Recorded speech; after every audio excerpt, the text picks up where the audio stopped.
welcome to Relationship Helpers. These are your hosts, Vincent and Laura Ketchy. Hello, how you doing? Well, we are thrust in the middle of a series that we've been doing the last few weeks on anger and marriage. And today's topic, I think, could quite possibly be the biggest problem in anger and marriage. Right. So the others that we began with, the first one was blaming. Yeah. Blaming's happens pretty frequently. Right. We've talked about blaming. We've talked about, in our second episode, we talked about magnifying, making mountains out of molehills, basically. Right. Yep. Third episode, global labels. And this kind of black and white thinking.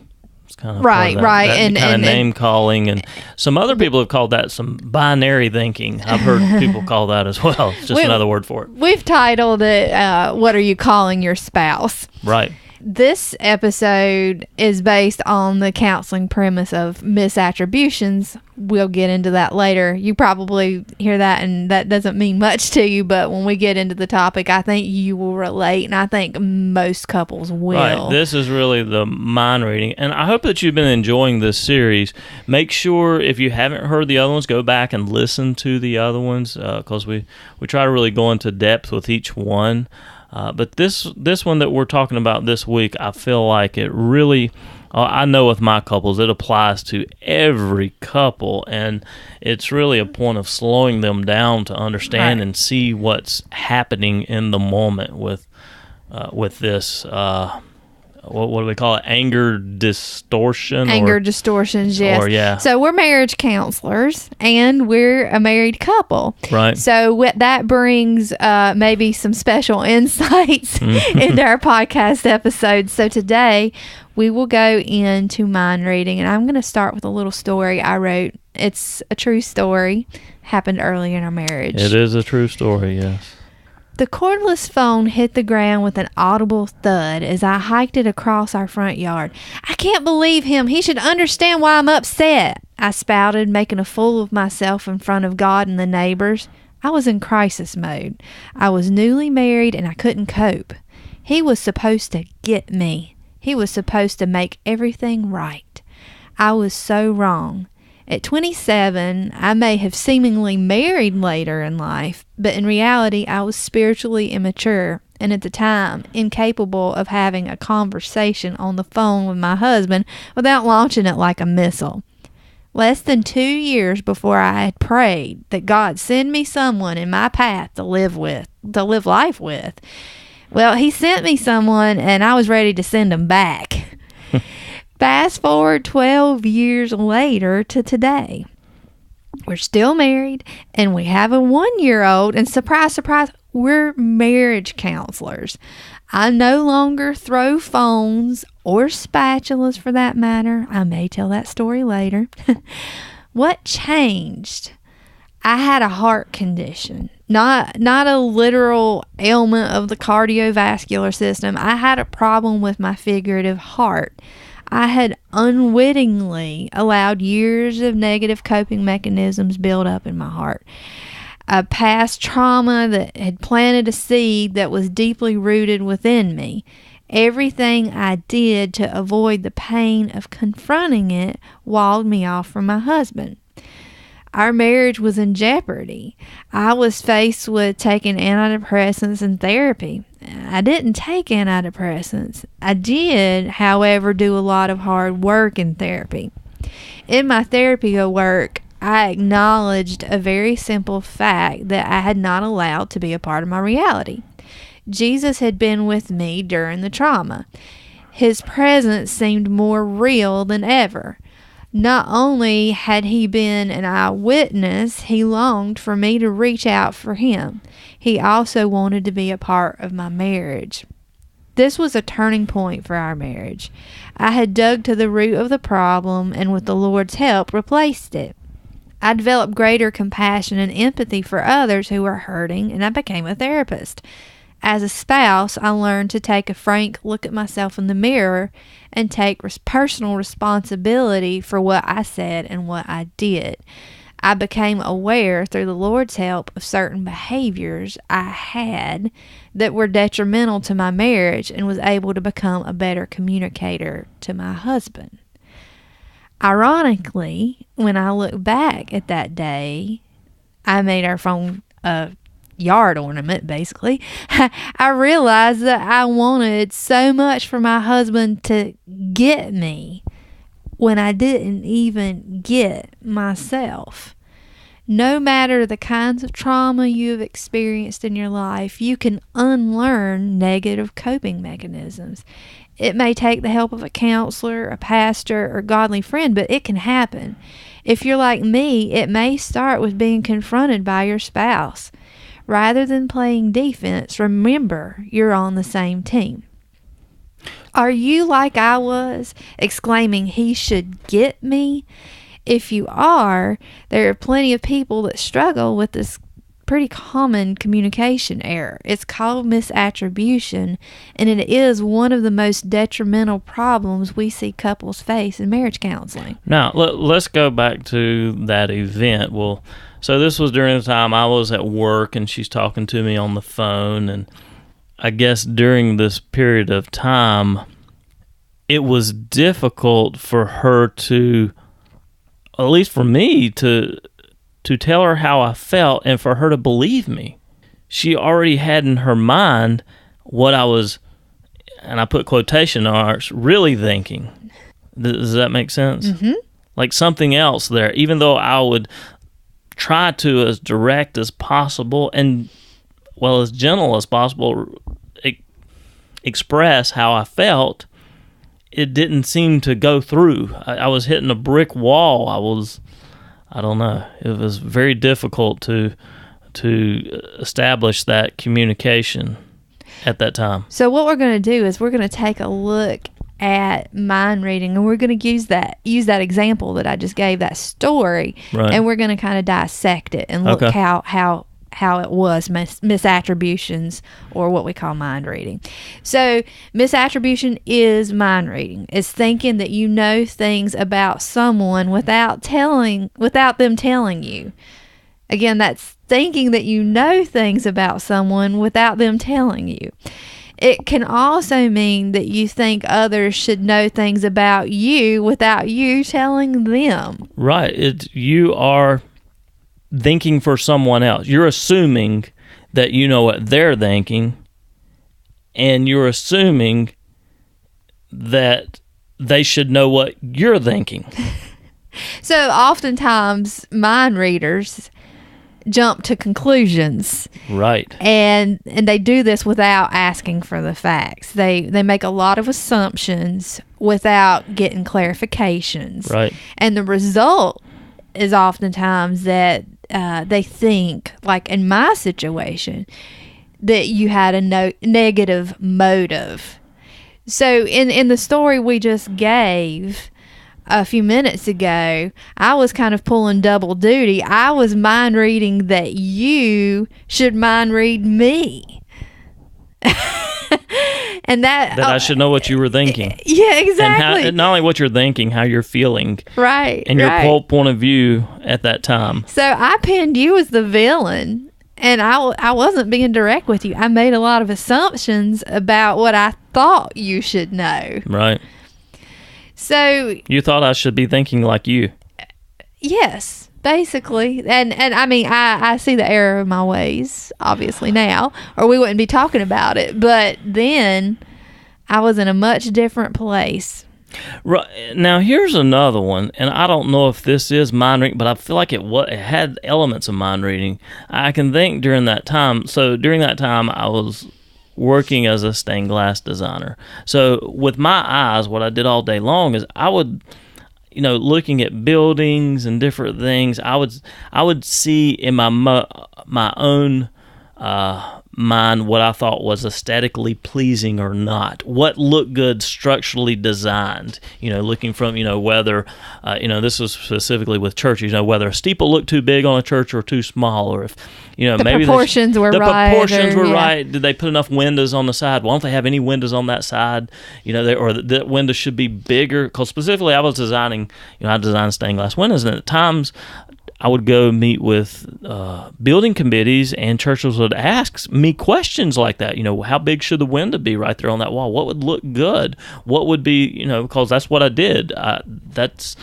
Came up with proportions. What would look good with that shape of a wall or that shape of a building and those kinds of things.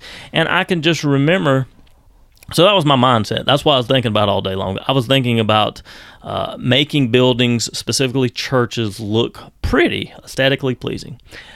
So I can just think, we would be riding along. Laura would go with me on some trips to meet with churches, because I would meet with them, and talk to them about stained glass.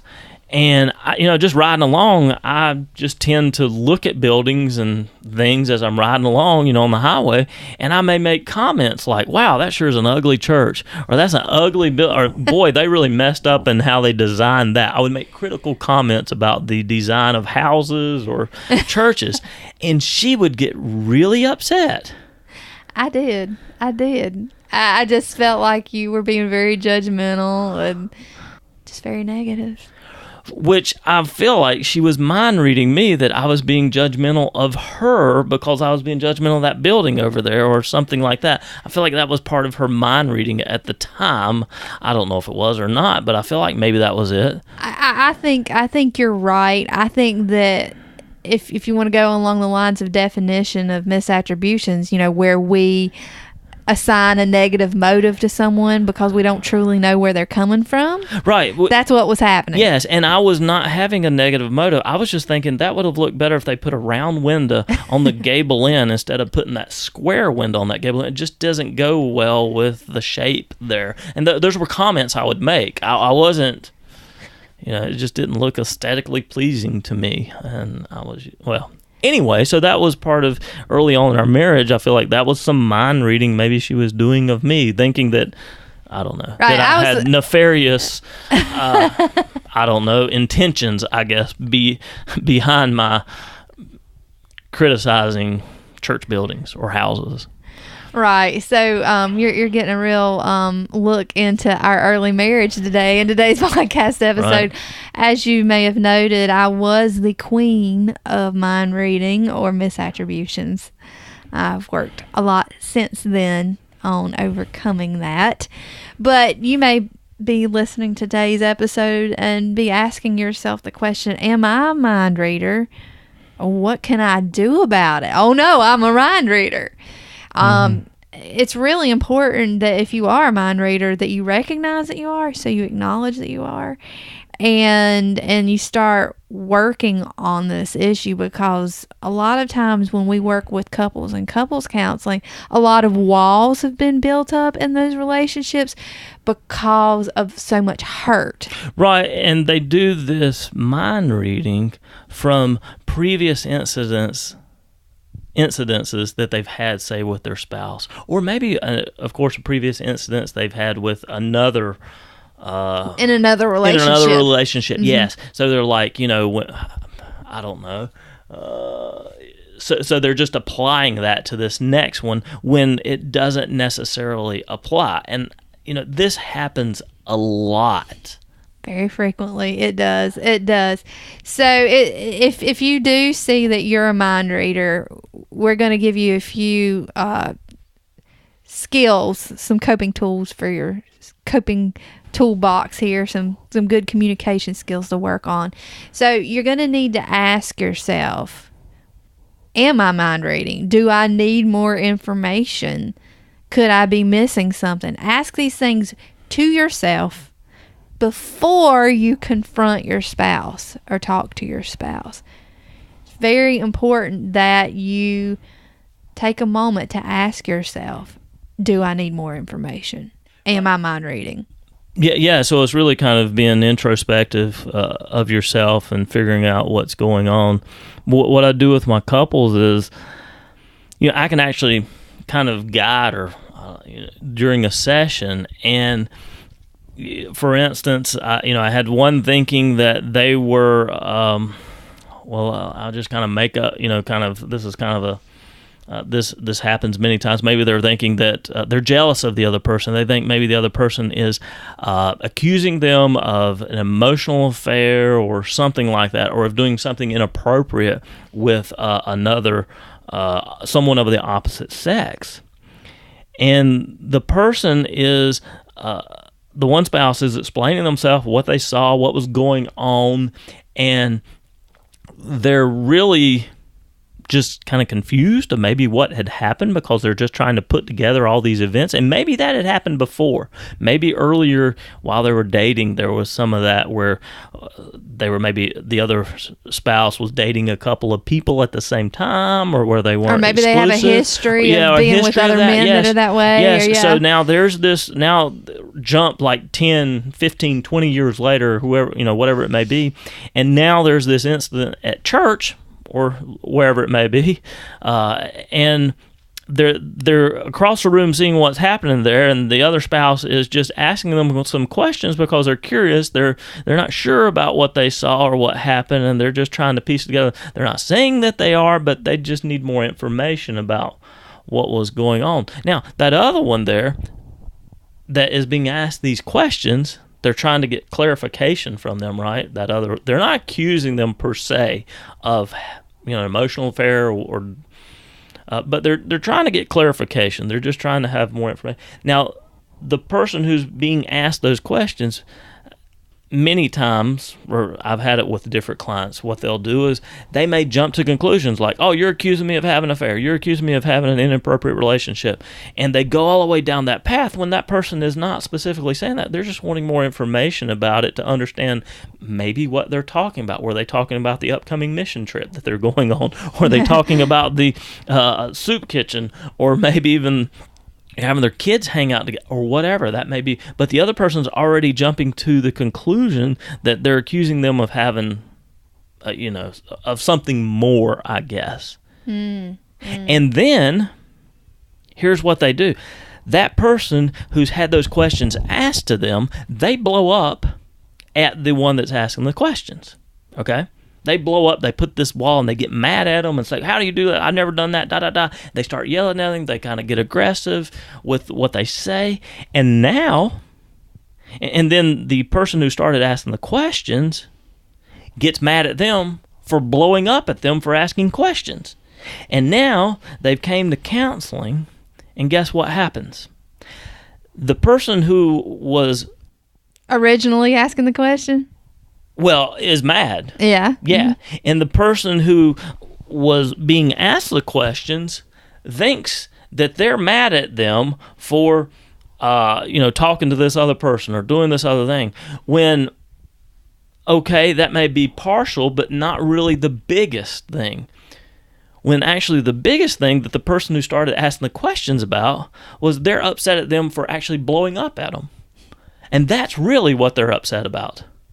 So this thing really snowballs. It can. And so it gets all confused, and now it's not really, when of course this other person was just asking clarification about another person's conversation, maybe so they could coordinate events or whatever it may have been. Does that make sense? Yes, yeah. It does. And so there comes this, but there's all this mind reading of what the other, they're like, oh, you're already thinking that I'm doing something bad, or you're already thinking, this other person who's been accused, they're already thinking, hey, you're upset, you're jealous of what I'm doing here. When, okay, no, I'm not jealous, or they're not necessarily upset with them talking to a person of the opposite sex. What they're upset is for them blowing up at them. Mm-hmm. Mm-hmm. Does that make sense? It does. So, ladies, I think a lot of ladies listening will relate to my story in terms of, wanting you to get me, so to speak. But I'd like, Vincent, for you to talk a little bit about how men can kind of struggle with misattributions. Well, so one of the thoughts I had that this happens a lot as well can be that, let's say, and it doesn't always have to be the men, but many times it is the men that, let's say the woman, let's say in the evening or something like that, the woman is just telling about her day, telling about having to take care of the kids, and the kids not listening and not paying attention, or the dog being a mess or being difficult to handle, or the pets, and maybe a conversation that she had with an in-law, maybe her mother-in-law, or maybe with her mother, and she's complaining about all these fires, I say, or issues she had to deal with during the day, fires she had to put out, things like that. And she's telling her husband all about these different things that went on during her day and how exasperated she is and how wore out she is from her day. And the men, while they're hearing all this, what they may end up doing is they go into this, they hear parts of it. They don't hear all of it. They only hear a little part. They say, "Oh, she's complaining," and it may even be for them. They're hearing "womp womp womp womp womp womp womp womp womp womp," that kind of Charlie Brown teacher, right? And so then they really just go into fix it mode. They do this mind reading like, she wants me to fix all these things. That's why she's telling this to me. She wants me to take care of it. Very task oriented. Yeah. So they may go to the kids and get on the kids, or have them to do their chores, and they may go take care of the dog, or kind of make sure, or if it's an appliance or something, they may go take care of it, or they may go set a boundary with one of the in-laws. I don't know, whatever it may be. When really, they're just mind reading their wife. That's not what their wife said. Their wife never said, "I want you to help me deal with the kid. I want you to specifically take care of the dog in this area." Now, at times that may be the case. They do directly say that. But many times, all the wife is wanting is to be heard and understood. So for the men that are listening, that's our recommendation. If you recognize that you're having issues with this, you need to maybe take a moment and consider, could I be jumping to a conclusion when I just need to listen? Yeah, when the husband really just in that particular moment needs to be still. Okay. Needs to be still, needs to be comfortable just sitting there and having a conversation with their wife, not trying to fix anything, but just trying to understand where she is at that moment. Okay, so that's some advice for the men. Here's some advice for both men and women. If you do recognize that you are falling into some mind reading habits, it's important that you learn to be assertive too.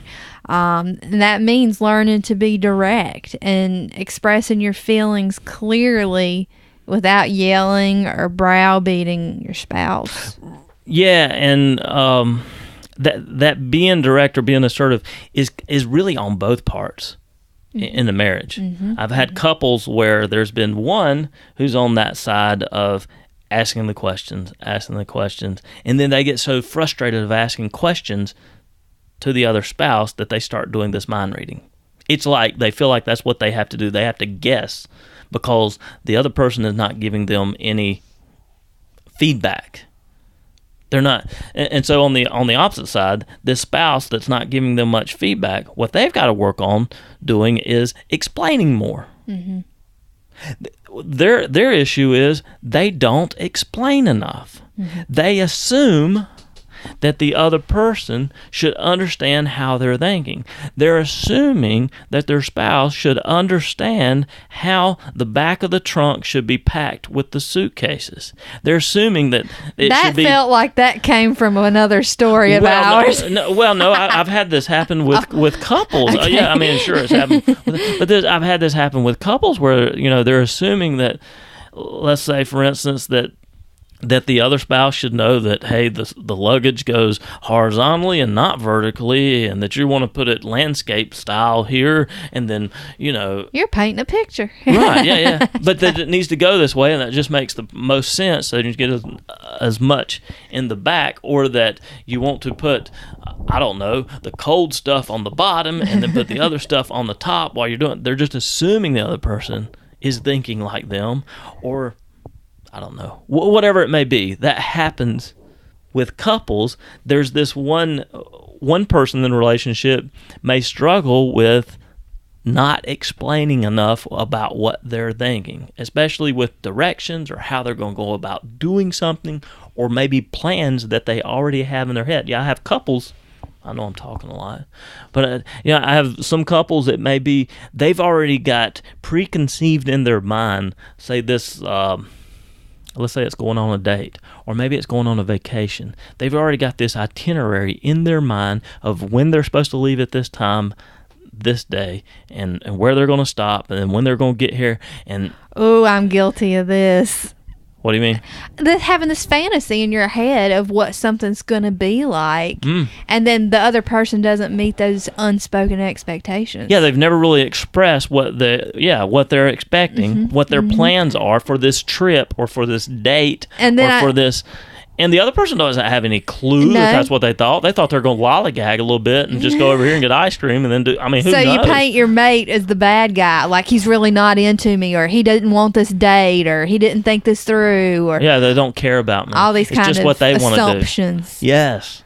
Without just before the date saying, I'd like to do A, B, and C. Yes, exactly. And I don't want chicken, or I do want chicken, or whatever it may be, or I don't like fish. Or I would like to take a walk, or no, I'm tired. I'd rather not take a walk. Or I'd rather leave late instead of leave early. Or yes, that is a good idea to leave at that time, so we'll miss traffic through that city. There's a lot of little opportunities for misunderstandings to happen. Yes. And this mind reading to go on. And so I think it's interesting to take a look actually at what the Bible has to say about this. Okay. So in Proverbs, Solomon says, this is in actually Proverbs 25 verse 8. He says, do not bring hastily to court for say that again. Proverbs 25:8. Do not bring hastily to court. For what will you do in the end if your neighbor puts you to shame? So Solomon's talking about how foolish we appear when we accuse others or make assumptions about others without getting the facts. He's also saying we get ourselves and others into unnecessary trouble when we do this, kind of like that date scenario. Right. Look at how far that snowballed out of control when if somebody had said first, before the date even happened, I'm really tired. I don't really feel like going on a long stroll on the beach after we have the ice cream. Yeah, where they actually opened up and expressed how they felt. Right. And didn't hold that in. Now, this other person is assuming, hey, you feel real good and you're excited just like me and you really want to see the sunset. So you're out walking on the beach and the one is acting, just dragging their heels and kind of acting resentful and kind of passive aggressive. Yes. See this all the time in counseling. Okay, another verse that I think is very important. This is kind of like, I think this is like the gold standard. I mean, we use this verse so much in counseling. We need it on a plaque somewhere. It's from James, and it's James chapter 1, verse 19. Everyone should be quick to listen, slow to speak, and slow to become angry.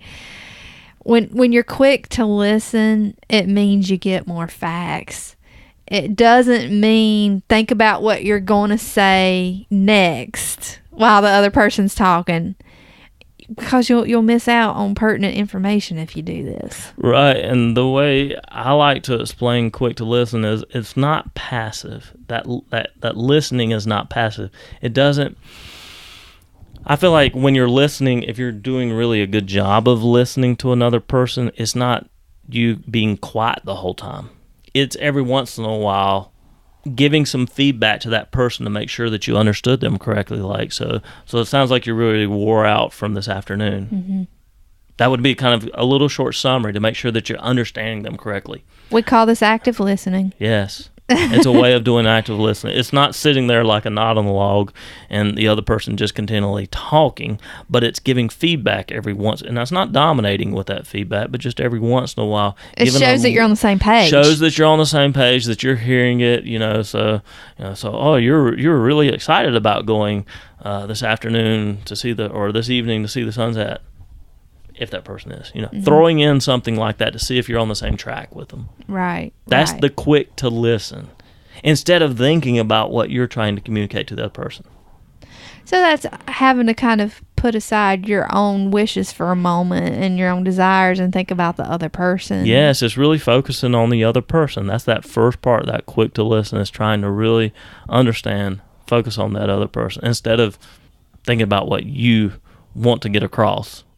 which is the second one, the slow to speak. Right. So we hope that today's... Yeah. And then so the second one's the slow to speak. That's not talking about what you want to say. And then the third one is the slow to become angry. And that really is what James is saying is, don't mind read. Exactly. That's what he's saying, slow to become angry, because many times with our mind reading, when we do that, we get these misunderstandings, and these misunderstandings cause this anger. And we're really just trying, like I say, we're mind reading these other people. And many times with our mind reading, we're not doing this mind reading of, oh, wow, they did that really to help me out.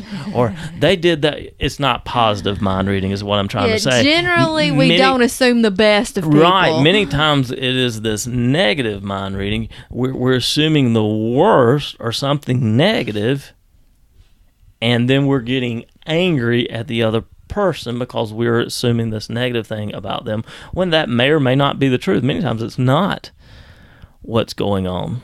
So often our anger is a result of our own creation. I mean, we've created these things in our own mind without any clarification. I believe so. Many times I believe it is. Yes, when it could be cleared up if we slowed down with the other person and were quicker to listen. Because that listening, what it does is it really just aligns us with the other. I mean, you think about it. You like to be around someone who understands you, don't you? Mm-hmm. You like to be around someone who gets you. You feel like they get you. Many times these people who are like that, they're just doing this active listening. They're doing the James 1:19. They're focusing on the other person, and they're really trying to understand the other person. All right, folks. But I hope today that you've gained some important new communication skills. I hope that if you're a mind reader, that you've learned how to recognize the warning signs. But I also hope that you've taken to heart some of our advice on being assertive and some of the biblical principles behind being assertive as well. Right. I mean, it's going back to loving your neighbor and not thinking of yourself. Be more God-centered instead of self-centered. That's what active listening is. It's being centered on someone else and showing them love, showing them concern and understanding. Well, I hope that you all have enjoyed listening to our 4th episode in our series on anger and marriage, and we're really looking forward to next week's episode where we talk about overgeneralizations. Yeah, sounds great. Thanks for listening. Till next time. Goodbye.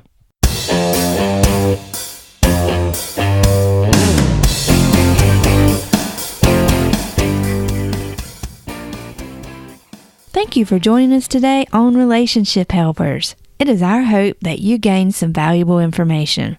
For the show notes and more information on today's topic, please visit www.relationshiphelpers.net. Again, that is www.relationshiphelpers.net. If you enjoyed our show, please go to iTunes to subscribe, rate, and review. If you had questions or concerns about our show, please let us know about this as well by going to our website, www.relationshiphelpers.net. Thanks again and have a blessed week. Note that accuracy and authority in regards to the subject matter covered today is not a replacement for professional care. Neither the host, the clinicians, or the guests are rendering clinical or other professional advice. Seek professional help if you need it.